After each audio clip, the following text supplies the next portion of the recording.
A former prime minister is lashing out at the Harper government over its First Nations education reform bill. Paul Martin calls the decision to withdraw Bill C-33 and the funding that goes with it morally wrong. It's been a controversial bill from the start, and as Vashi Capellos reports, the government isn't budging.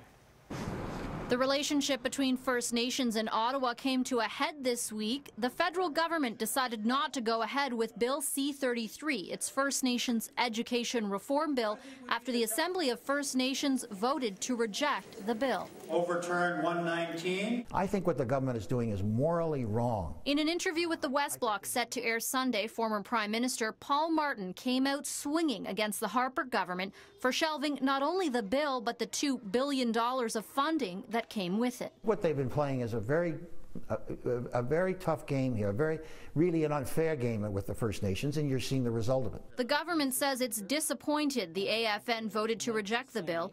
In a statement, a spokesperson said in part, "We have been clear that we will not invest new money in an education system that does not serve the best interests of First Nations children. Funding will only follow real education reforms."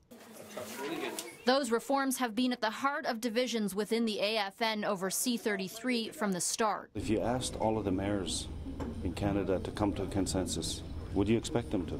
It hasn't been an easy road for the bill. C-33 faced initial opposition for putting too much power in the Minister of Aboriginal Affairs' hands. Ottawa eventually capitulated on 5 demands from the Assembly of First Nations, leading then National Chief Sean Atleo to support the bill. Sincere, constructive effort on the part of Prime Minister Harper to take a step forward. But many of the 600-plus member nations didn't agree, and the infighting led to Atleo's resignation. This work is too important, and I'm not prepared to be an obstacle to it. A month after Atleo's resignation, First Nations remain split on C-33.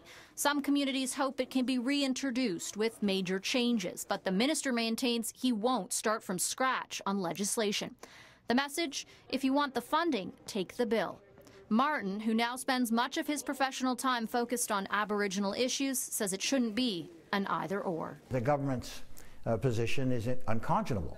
Vashi Capellos, Global News, Ottawa.